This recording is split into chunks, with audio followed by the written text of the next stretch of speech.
യേശുവെ നന്ദി, യേശുവെ സ്തുതി, യേശുവെ ആരാധന. ആവേ മരിയാം. എൻ്റെ പേര് നീന ജോസഫ്. ഞാൻ വരുന്നത് എറണാകുളത്തു നിന്നാണ്.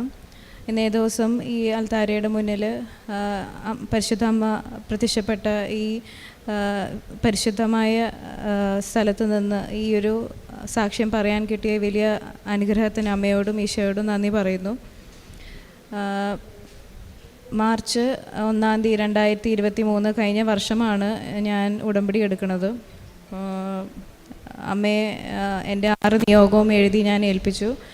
എന്നാലിപ്പോൾ ഞാനിവിടെ നിൽക്കുന്നത് എൻ്റെ ഉടമ്പടിയിൽ എഴുതിയ ഒരു നിയോഗത്തിന് സാക്ഷ്യം പറയാനല്ല, അതിനും വലിയൊരു അനുഗ്രഹത്തിന് വേണ്ടിയാണ്. എൻ്റെ കൂടെ നിൽക്കുന്നത് ബിയോൺ. ഞങ്ങളുടെ ഫാമിലി ഫ്രണ്ടാണ്, പക്ഷെ ഇപ്പം ഫാമിലി പോലെ തന്നെയാണ്, എൻ്റെ അനിയനെ പോലെ തന്നെ. ഈ വർഷം ജാനുവരി 18, 2024 ബിയോണിന് ഒരു വലിയ ആക്സിഡൻറ്റ്, കോളേജിൽ നിന്ന് തിരിച്ച് വരുമ്പോൾ ഒരു വലിയ ആക്സിഡൻ്റ് ഉണ്ടായി. സ്കൂട്ടറിൽ വരുന്ന വഴി വണ്ടി ഇടിക്കുകയും വണ്ടിക്കടിയിൽ പോവുകയും ആ സമയം മുതലേ ക്രിട്ടിക്കലായിരുന്നു. ഞാൻ ഇതറിയണത് ഒരു ദിവസം കഴിയുമ്പോഴാണ്. അപ്പോഴേക്ക് ബിയോണിനെ അവർ ഹോസ്പിറ്റലിൽ എത്തിച്ചു. എറണാകുളം മാസ്റ്റർ മെഡിസിറ്റിയിലായിരുന്നു, ICUവിൽ. ബോധമില്ലായിരുന്നു, കോൺഷ്യസ് അല്ലായിരുന്നു ആൾ.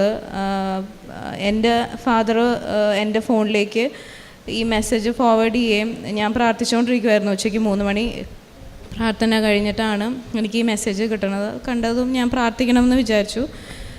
അത് കഴിഞ്ഞ് ആണ് എൻ്റെ അടുത്ത് പറയണത്, ഇത് ഞങ്ങളുടെ ഫാമിലി ഫ്രണ്ടിൻ്റെ മകനാണ് ആക്സിഡൻ്റ് ആയേക്കണേന്നുള്ളത്. പെട്ടെന്ന് തന്നെ ഭയങ്കര ഒരു വിഷമം തോന്നി, ഒരു സങ്കടം, നമ്മുടെ ആർക്കും എന്തോ പറ്റിയ പോലത്തെ ഒരു വിഷമം തോന്നി. ഞാനിത് അറിയണത് ഒരു ദിവസം കഴിഞ്ഞിട്ടാണ്.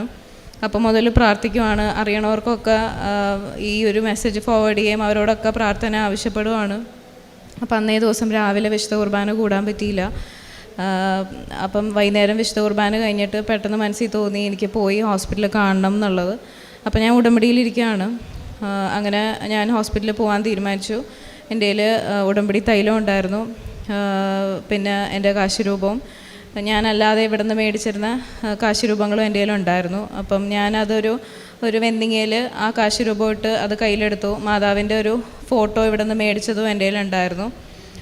ഇതെല്ലാം ആയിട്ട് ഞാൻ അന്ന് ഹോസ്പിറ്റലിൽ ചെന്നു. അതായത് ആക്സിഡൻറ്റ് നടന്നതിൻ്റെ 2 ദിവസം കഴിഞ്ഞിട്ട്. അപ്പോൾ അതുവരെയും ആൾ കോൺഷ്യസ് അല്ല, തിരിച്ച് കിട്ടാനൊരു സാധ്യതയില്ല എന്ന് പറഞ്ഞൊരു കണ്ടീഷനിലായിരുന്നു. 5% ഡോക്ടർ പറഞ്ഞിരുന്നത്. അതിലൊരു ഹോപ്പും ഉണ്ടായിരുന്നില്ല. ഇതൊന്നും എനിക്കറിയില്ലായിരുന്നു. ഞാൻ വളരെ കുറച്ച് വിവരങ്ങൾ അറിഞ്ഞുകൊണ്ടാണ് അവിടെ ചെല്ലണത്. ഞാൻ ചെല്ലുമ്പോൾ രാത്രി ഏകദേശം 8-9 മണിയായിരുന്നു. ICUവിൽ ഇത്രയും ക്രിട്ടിക്കലായി കിടക്കണ ഒരവസ്ഥയിൽ ഒരിക്കലും അവർ കയറ്റില്ല. പക്ഷേ എന്തോ കാരണത്താൽ ഞാൻ പ്രാർത്ഥിച്ചു, അമ്മ ആഗ്രഹിക്കുന്നുണ്ടെങ്കിൽ എന്നെ അവിടെ കയറ്റണം, ഞാൻ മാത്രമല്ല എൻ്റെ കൂടെ അമ്മയും വരണം എന്ന് തന്നെ ഞാൻ പ്രാർത്ഥിച്ചു. അങ്ങനെ അവിടെ ചെന്ന് കഴിഞ്ഞപ്പം ഒരാളെ അവർ കയറ്റുള്ളൂ. അപ്പം എന്നെ ഒറ്റയ്ക്കാണ് അവരകത്തേക്ക് കയറ്റിയത്. എൻ്റെ കയ്യിൽ ഉടമ്പടി തൈലം ഉണ്ടായിരുന്നു, എൻ്റെ കാശുരൂപം ഉണ്ടായിരുന്നു, പിന്നെ എൻ്റെ ഈ ഫോട്ടോ, കൃപാസന മാതാവിൻ്റെ ഒരു ഫോട്ടോയും ഞാനിവിടെ നിന്ന് മേടിച്ച ആ ഒരു ചെറിയൊരു കാശുരൂപവും ഉണ്ടായിരുന്നു. ഞാനകത്ത് ചെന്ന് ബിയോണിൻ്റെ പേര് വിളിക്കുമ്പം ബിയോൺ മനസ്സിലാവണില്ല, കേൾക്കണില്ല. 2 തവണ വിളിച്ചു, കേട്ടില്ല. പിന്നീട് ഞാൻ അവിടെ നിന്ന് പ്രാർത്ഥിക്കുകയും ഈ തൈലം നെറ്റിയിലും നെഞ്ചിലും 2 കൈയുടെ അകത്തും 2 കാലിലും കുരിശ് വരച്ചു. എന്നിട്ട് എൻ്റെ കാശുരൂപം നെഞ്ചിൽ വെച്ച് പ്രാർത്ഥിച്ചു. പിന്നീട് ഈ കൃപാസന മാതാവിൻ്റെ ഫോട്ടോയും ആ വെന്തിങ്ങയും പില്ലോ സൈഡിൽ, തലയുടെ സൈഡിൽ വെച്ചിട്ട് ബെഡ് സൈഡ് നേഴ്സിനോട് അത് അവിടെ നിന്ന് മാറ്റരുത്, അത് അവിടെ ഇരിക്കണം എന്ന് പറഞ്ഞ് പ്രാർത്ഥിച്ച് ഞാൻ ഇറങ്ങി വന്നു. ഞാൻ ഇറങ്ങി വന്നിട്ട് ഞാൻ ആൻറ്റിയോടും അങ്കിളോട് സംസാരിച്ചു. അവൻ കുഴപ്പമില്ല, തിരിച്ചു വരും, ഞാൻ ഇവിടെ വന്ന് അവനെ കൂട്ടി സാക്ഷ്യം പറയും എന്നാണ് ഞാൻ അമ്മയോട് പറഞ്ഞേക്കണേന്നാണ് പറഞ്ഞത്. പിറ്റേ ദിവസം രാവിലെ ഞാനിത് തന്നെയായിരുന്നു പ്രാർത്ഥിച്ചുകൊണ്ടിരുന്നത്. പിറ്റേ ദിവസം രാവിലെ ഞാൻ അറിയണത്, എന്നെ അങ്കിളെ വിളിച്ച് പറയണത്, അവൻ പെട്ടെന്ന് കോൺഷ്യസ് ആയി. 2 ദിവസമായിട്ടും കോൺഷ്യസ് അല്ലാതെ, ഒരു റെസ്പോൺസും ഇല്ലാതെ, നമുക്ക് തിരിച്ച് കിട്ടില്ല എന്ന് പറഞ്ഞ് 5% ചാൻസ് പറഞ്ഞിരുന്ന ഒരാൾ പിറ്റേ ദിവസം പെട്ടെന്ന് കോൺഷ്യസ് ആവുകയും അവൻ്റെ ലങ്സിൽ എയർ കയറിയിട്ട് ന്യൂമോതൊറാക്സ് എന്ന് പറയും. അപ്പം എയർ പുറത്തേക്ക് പോകാൻ പറ്റാത്ത, അത് റിലീസ് ചെയ്യാൻ പറ്റാത്തൊരവസ്ഥയായിരുന്നു. അപ്പോൾ അത് ട്യൂബിട്ട് കളയേണ്ടി വരും എന്ന് പറഞ്ഞു. പക്ഷെ അതും തനിയെ റിലീസായി. CSF ലീക്ക്, ബ്രെയിൻ ഫ്ലൂയിഡിൻ്റെ ലീക്ക് ഉണ്ടായിരുന്നു. അപ്പോൾ അതിൻ്റെ ഒരു കോംപ്ലിക്കേഷൻ അവരാദ്യമേ പറഞ്ഞിരുന്നു. അപ്പോൾ അങ്ങനെയാണെങ്കിൽ സർജറി ചെയ്യാനും പറ്റില്ല എന്ന് പറഞ്ഞു, കാരണം മുഖത്ത് മൾട്ടിപ്പിൾ ഫ്രാക്ചറായിരുന്നു. അപ്പോൾ ഇത് രണ്ടും ഈ തലേ ദിവസം രാത്രി ഞാൻ പോയതിൻ്റെ പിറ്റേ ദിവസം രാവിലെ ഈ ബ്രെയിൻ ഫ്ലൂയിഡ് സ്റ്റോപ്പ് ആവുകയും ചെയ്തു, എയർ തനിയെ റിലീസ് ആവുകയും ചെയ്തു, ആൾ കോൺഷ്യസ് ആവുകയും ചെയ്തു. അവൻ കോൺഷ്യസായി ആദ്യം ആൻറ്റീനെ ചോദിച്ചു എന്നാണ് ഞാൻ അറിഞ്ഞത്, ബിയോണ്ട് അമ്മേനെ. അങ്ങനെ ആൻറ്റി അകത്ത് വന്നു, അവൻ ആൻറ്റിയുടെ കയ്യിൽ പിടിച്ചു, ഒന്നും സംസാരിക്കാൻ പറ്റിയില്ല എന്നാണ് ഞാൻ അറിഞ്ഞത്. എന്നിട്ട് ആൻറ്റിയുടെ നെഞ്ചിൽ കുരിശ് വരച്ചു. അപ്പം അത് തന്നെ അമ്മ, ഞാൻ തലേ ദിവസം പോയി അവൻ്റെ നെഞ്ചിൽ ആ കുരിശ് വരച്ചതിൻ്റെ ആ ഒരു അടയാളമായിരിക്കാം അവനാ കാണിച്ചതെന്ന് ഞാൻ വിശ്വസിക്കുന്നു. ഞാൻ പ്രാർത്ഥിച്ചതും അങ്ങനെയാണ്. ഞാൻ ഈ ICUലേക്ക് കയറുമ്പോൾ എൻ്റെ കൂടെ അമ്മ വരണം, തിരിച്ച് ഞാൻ ഇറങ്ങുമ്പോൾ എൻ്റെ കൂടെ അമ്മ ഉണ്ടാവരുത്, അമ്മ അവൻ്റെ കൂടെ തന്നെ നിന്ന് അവനെ ശുശ്രൂഷിച്ച് പഴയ പോലെ ആക്കി കൊണ്ടുവരണം എന്നാണ് ഞാൻ പ്രാർത്ഥിച്ചത്. അപ്പോൾ അതുപോലെ തന്നെയായിരുന്നു.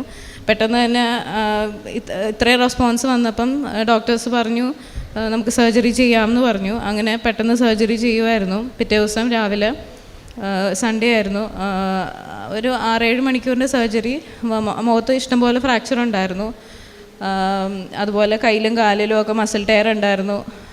അതെല്ലാം ഒരു സർജറിയിൽ തന്നെ അവർ എല്ലാം ഒരേ ദിവസം തന്നെ ചെയ്തു. പിന്നീട് അവർ വീണ്ടും ICUലേക്ക് ഷിഫ്റ്റ് ചെയ്തു. ആൾ ബെറ്ററായി വന്നിട്ടുണ്ടായിരുന്നു, പക്ഷേ ചെറിയൊരു ബ്രീതിങ് ട്രബിൾ ഉണ്ടായിരുന്നതുകൊണ്ട് വീണ്ടും വെന്റിലേറ്ററിലേക്ക് കയറ്റേണ്ടി വരുമെന്ന് പറഞ്ഞു. അപ്പോൾ ഒരു ദിവസം കയറ്റി, അന്ന് വീണ്ടും ഞാൻ വന്നു പ്രാർത്ഥിച്ചു, ഇതുപോലെ തന്നെ കാശ് രൂപമൊക്കെ വെച്ച് പ്രാർത്ഥിച്ചു. നെക്സ്റ്റ് ഡേ അവൻ വീണ്ടും ഓക്കെ ആയി.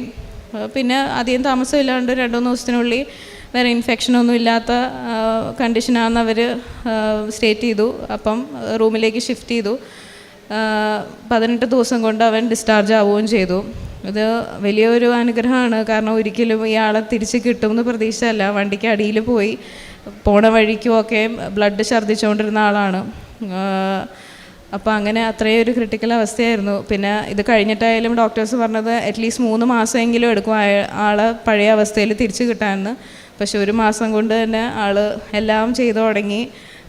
പഴയ ഒരു നമ്മുടെ നോർമൽ സ്റ്റേറ്റിലേക്ക് ആൾ തിരിച്ചെത്തി. കഴിഞ്ഞ ദുഃഖവെള്ളിക്ക് തലേ ദിവസം മലയാറ്റൂർ പോയി കുരിശൊക്കെ എടുത്ത് കുരിശ് മല കയറി. അങ്ങനെ ഒത്തിരി വലിയൊരു അനുഗ്രഹമാണ് ഈശോയും അമ്മയും കൂടി തന്നത്. രണ്ടാമത്തെ എനിക്ക് കിട്ടിയ ഒരു വലിയ അനുഗ്രഹം എന്ന് പറയുന്നത്, ഞാനിവിടെ വന്ന് ഉടമ്പടി എടുത്ത് ആദ്യം ഞാൻ ഈശോയോട് പ്രാർത്ഥിച്ചത് എനിക്ക് മുട്ടുകുത്തി പ്രാർത്ഥിക്കാൻ പറ്റണേ എന്നുള്ളതാണ്. കാരണം അതിന് മുന്നേ ഓൾമോസ്റ്റ് ഒരു 4 ഇയേഴ്സോളം എൻ്റെ നീ ഇഞ്ചേർഡായിരുന്നു. അപ്പം അത് കാരണം എനിക്ക് മുട്ടുകുത്താൻ പേടിയായിരുന്നു. അപ്പം മുട്ടുകുത്തി പ്രാർത്ഥിക്കാൻ പറ്റുമോ എന്നുള്ളതായിരുന്നു. അപ്പോൾ ഇവിടെ വന്ന് ഉടമ്പടി എടുത്ത് ഞാൻ ആദ്യം പ്രാർത്ഥിച്ചത് അതാ, എനിക്ക് പ്രാർത്ഥിക്കാൻ പറ്റണം, അപ്പോൾ എനിക്ക് മുട്ടുകുത്താൻ പറ്റണം എന്നുള്ളതാണ്. ഞാൻ മാർച്ചിൽ കഴിഞ്ഞ വർഷം ഉടമ്പടി എടുത്തു. ഏപ്രിലിൽ തുടങ്ങി എനിക്ക് അത് സാധിക്കാൻ തുടങ്ങി. എത്ര നേരം വേണമെങ്കിലും എനിക്ക് മുട്ടുകുത്തി പ്രാർത്ഥിക്കാനും ജപമാല ചെല്ലാനും ഒക്കെ സാധിക്കുമായിരുന്നു. ഇന്ന് വരെയും അതങ്ങനെ തന്നെ സാധിച്ചു. അങ്ങനെ ഒരു വലിയ അനുഗ്രഹം എനിക്ക് അമ്മ ഈശോയിൽ നിന്ന് നേടിത്തന്നു. അതുപോലെ തന്നെ എനിക്ക് കിട്ടിയൊരു രോഗസൗഖ്യമാണ്, എനിക്ക് എൻ്റെ പീരിയഡ്സ് ഇറെഗുലറായിരുന്നു. ഓൾമോസ്റ്റ് എൻ്റെ ആ സൈക്കിള് എപ്പോഴും ഒരുപോലെയല്ല. അപ്പം ഞാൻ ആ ഒരു കാര്യത്തിൽ ഞാൻ സ്ട്രെസ്ഡ് ആയിരുന്നു. അപ്പം കണ്ടിന്യൂസ് ആയിട്ട് കുറച്ച് മാസങ്ങൾ എനിക്കത് ഒട്ടും തന്നെ വരാത്തൊരവസ്ഥ വന്നു. അപ്പോൾ അത് ഞാൻ നിയോഗത്തിൽ വെച്ചിട്ടുണ്ടായിരുന്നു.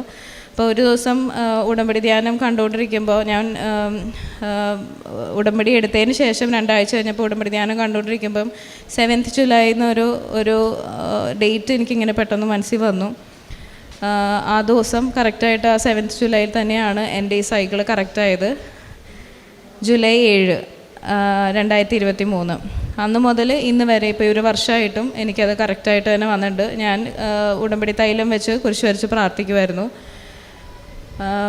പിന്നെ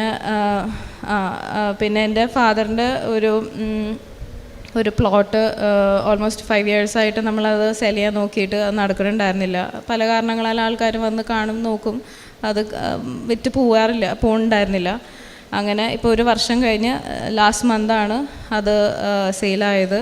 അത് ഞാൻ ആ സ്ഥലത്ത് പോയി പ്രാർത്ഥിച്ച് അതിൻ്റെ 4 കോർണറിലും ഉപ്പിട്ട് പ്രാർത്ഥിച്ചു. അതുപോലെ മാതാവിൻ്റെ ഒരു പിക്ചർ ഇവിടുത്തെ സ്റ്റോറിൽ നിന്ന് മേടിച്ചിട്ട് വീടിൻ്റെ പുറത്തും അകത്തും ഒക്കെ ഞാനത് ഒട്ടിച്ച് പ്രാർത്ഥിക്കുന്നുണ്ടായിരുന്നു. അപ്പം അങ്ങനെ അതൊരു വലിയ അനുഗ്രഹം എനിക്ക് അമ്മ തന്നതാണ്. പിന്നെ ഹസ്ബൻഡ് ഒരു ജോലിയുടെ ഒരു ഇഷ്യൂ ഉണ്ടായിരുന്നു. കോവിഡിൻ്റെ സമയത്ത് അവിടെ ഇവരുടെ മാനേജ്മെൻറ്റ് ഷട്ട് ഡൗൺ ചെയ്യുകയും ഒത്തിരി സ്റ്റാഫിനെയൊക്കെ ഇവർ ടെർമിനേറ്റ് ചെയ്യുകയും ചെയ്യുന്നുണ്ടായിരുന്നു. അപ്പോൾ ഹസ്ബൻഡ് ജോലി ടെമ്പററി ആയിട്ട് നിൽക്കുമായിരുന്നു. അപ്പോൾ ഒരു ടെൻഷനായിരുന്നു ഇനി ഏതും ടെർമിനേറ്റ് ആവുമോ എന്നുള്ളത്. അപ്പോൾ ഞാൻ പ്രാർത്ഥിച്ചിരുന്നു, ഒന്നില്ലെങ്കിൽ ആ ജോലി അതുപോലെ തന്നെ അവിടെ നിലനിൽക്കാൻ മറ്റൊരു മാനേജ്മെൻറ്റ് വന്നത് ടേക്ക് ഓവർ ചെയ്യാനോ അല്ലെങ്കിൽ വേറെ സ്ഥലത്തേക്ക് ഇതുപോലെ തന്നെ ഒരു നല്ല ജോലി കിട്ടണേ എന്നുള്ളത്. അപ്പോൾ കുറച്ച് നാൾ ടെമ്പററി ആയി നിന്നെങ്കിലും പിന്നീട് അതേ സ്ഥലത്ത് തന്നെ വേറൊരു മാനേജ്മെൻറ്റ് ടേക്ക് ഓവർ ചെയ്യുകയും ആ ജോലി പെർമനൻ്റായിട്ട് കിട്ടുകയും ചെയ്തു. അങ്ങനെ അതിനും അമ്മയോട് നന്ദി പറയണു. പിന്നെ എൻ്റെ ഈ വർഷം തന്നെ ജാനിൽ എൻ്റെ ഉടമ്പടി പുതുക്കാൻ ഞാൻ ഇവിടെ വന്നിരുന്നു. അപ്പോൾ എൻ്റെ ഒരു ഫ്രണ്ടിനെയും കൊണ്ടുവന്നു. അപ്പം പുള്ളിക്കാരൻ്റെ മാരേജ് ശരിയാവാണ്ട് വന്നിട്ട് ഞാൻ പറഞ്ഞ് ആളെ കൊണ്ടുവന്ന് ഉടമ്പടി എടുപ്പിക്കുമായിരുന്നു. 2 വർഷമായിട്ടും കല്യാണം നോക്കിയിട്ട് ശരിയാവണുണ്ടായിരുന്നില്ല. അങ്ങനെ ഇവിടെ വന്ന് ഉടമ്പടി എടുത്ത് ഓൾമോസ്റ്റ് 2 ദിവസം കഴിഞ്ഞപ്പോൾ തന്നെ ഒരു പ്രപ്പോസൽ വരികയും ആ കല്യാണം ഉറക്കുകയും ചെയ്തു. ആ കല്യാണം ഇപ്പോൾ ഈ കഴിഞ്ഞ മാസം ഏപ്രിൽ 28-നായിരുന്നു. അതും ഭംഗിയായി നടന്നു. അതും അമ്മ എനിക്ക് ഈശോ വഴി നേടിത്തന്ന വലിയൊരു അനുഗ്രഹമാണ്. പ്രേക്ഷിത പ്രവർത്തനമായിട്ട് ഞാൻ ചെയ്തിരുന്നത് ഇവിടുന്ന് ന്യൂസ് പേപ്പർ മേടിച്ച് എനിക്ക് പറ്റുന്ന എല്ലാ സ്ഥലത്തും ഞാൻ കൊടുക്കുമായിരുന്നു. കൃപാസന ന്യൂസ് പേപ്പർ ബസ് സ്റ്റാൻഡിലും ഓട്ടോ സ്റ്റാൻഡിലും റെയിൽവേ സ്റ്റേഷനിലും ഒക്കെ കൊടുക്കുമായിരുന്നു. പക്ഷേ അത് കൂടാതെ എനിക്ക് കൂടുതൽ അത് പോരാ എന്ന് തോന്നിയിട്ട് ഞാൻ ഇവിടുന്ന് മാതാവിൻ്റെ സ്റ്റിക്കർ മേടിച്ചിട്ട് പബ്ലിക് ട്രാൻസ്പോർട്ടിലൊക്കെ ഒട്ടിക്കുമായിരുന്നു. അവരോട് ചോദിച്ചിട്ട് അവരുടെ സമ്മതത്തോടെ തന്നെ. അപ്പം ആൾക്കാരെ അങ്ങനെ അറിയില്ലാത്തവർ അമ്മയെ അറിയണം എന്നുള്ള ആഗ്രഹത്തിൽ ബസ്സിലും ഓട്ടോറിക്ഷയിലും ഒക്കെ ഒട്ടിച്ചിട്ടുണ്ടായിരുന്നു. അതുപോലെ തന്നെ ഞാൻ ഈ പ്രേക്ഷിത പ്രവർത്തനത്തിൻ്റെ ഭാഗമായി തന്നെ ഈ ന്യൂസ് പേപ്പറിൻ്റെ ഒപ്പം 50 കുടുംബങ്ങൾക്ക് ഞാൻ ബൈബിളും കൊന്തയും അങ്ങനെ കൊടുക്കാമെന്ന് നേർന്നിരുന്നു. അപ്പം ഞാനത് സ്വന്തമായിട്ട് വേറൊരു പബ്ലിക് ട്രാൻസ്പോർട്ട് യൂസ് ചെയ്യാതെ നടന്ന് തന്നെ പോവാമെന്ന് ആഗ്രഹിച്ച് അങ്ങനെ 50 കുടുംബങ്ങൾക്ക് ഇവിടുന്ന് ന്യൂസ് പേപ്പറും കൃപാസന പത്രവും പിന്നെ ബൈബിളും പിന്നെ ഈ കൊന്തയും കൂടിയായിട്ട് ഞാൻ അങ്ങനെ ഒരു പാക്കായിട്ട് 50 കുടുംബങ്ങൾക്ക് നടന്ന് തന്നെ കൊടുക്കുമായിരുന്നു. അത് അങ്ങനെ നടന്നു പോകുമ്പോൾ എവിടെയാണ് പോണേ, എത്ര ദൂരെ പോയി എന്ന് പോലും ഞാൻ അറിയാറില്ല. അത് ആ സമയത്തൊക്കെ എൻ്റെ കൂടെ ഈശോയും അമ്മ ഉണ്ടെന്നായിരുന്നു എൻ്റെ ഒരു വിശ്വാസം. അതായിരുന്നു ഞാൻ ചെയ്ത ഒരു പ്രേക്ഷിത പ്രവർത്തനം. പിന്നെ കാരുണ്യപ്രവൃത്തി ഓർഫനേജുകളിൽ ഞാൻ പഠിപ്പിച്ചിട്ടുണ്ട്. മദർ തെരേസയുടെ ഒരു ഓർഫനേജ് ഉണ്ട്, അവിടെ കുട്ടികളെ പഠിപ്പിക്കാൻ പോയിട്ടുണ്ട്. പിന്നെ അതുകൂടാതെ കെയർടേക്കറായിട്ട് ഓൾഡ് ഏജ് ഹോമിൽ പോയിട്ടുണ്ട്. അവിടെ ഇതുപോലെ പ്രായമുള്ളവരെ നോക്കാനും അവരുടെ കാര്യങ്ങൾ അവർക്ക് ഭക്ഷണം കൊടുക്കാനും കുളിപ്പിക്കാനും അങ്ങനെ അവർക്ക് വേണ്ടതെല്ലാം ചെയ്തു കൊടുക്കാൻ അങ്ങനെ നിന്നിട്ടുണ്ട്. പിന്നെ ഫുഡ് വീട്ടിൽ നിന്ന് ഉണ്ടാക്കി പിള്ളേർക്കും അല്ലെങ്കിൽ വഴിയിൽ ഉള്ളവർക്ക് അല്ലെങ്കിൽ ചിലപ്പോൾ ചില ദിവസങ്ങൾ ഞാൻ ഉപവാസം എടുക്കുമ്പോൾ അന്നത്തെ ദിവസത്തെ ഭക്ഷണം ഞാൻ മറ്റാർക്കെങ്കിലും കൊടുക്കാറൊക്കെ ഉണ്ട്. ഇതൊക്കെയാണ് ഞാൻ ചെയ്ത കാരുണ്യപ്രവൃത്തി. ഡിയോണ് ഒരപകടം നടന്ന സമയത്ത് അതിനെക്കുറിച്ച് അറിഞ്ഞു കഴിഞ്ഞപ്പോൾ നീന ഉടനെ തന്നെ ഉടമ്പടി തൈലവുമായിട്ട് പോവുകയാണ്.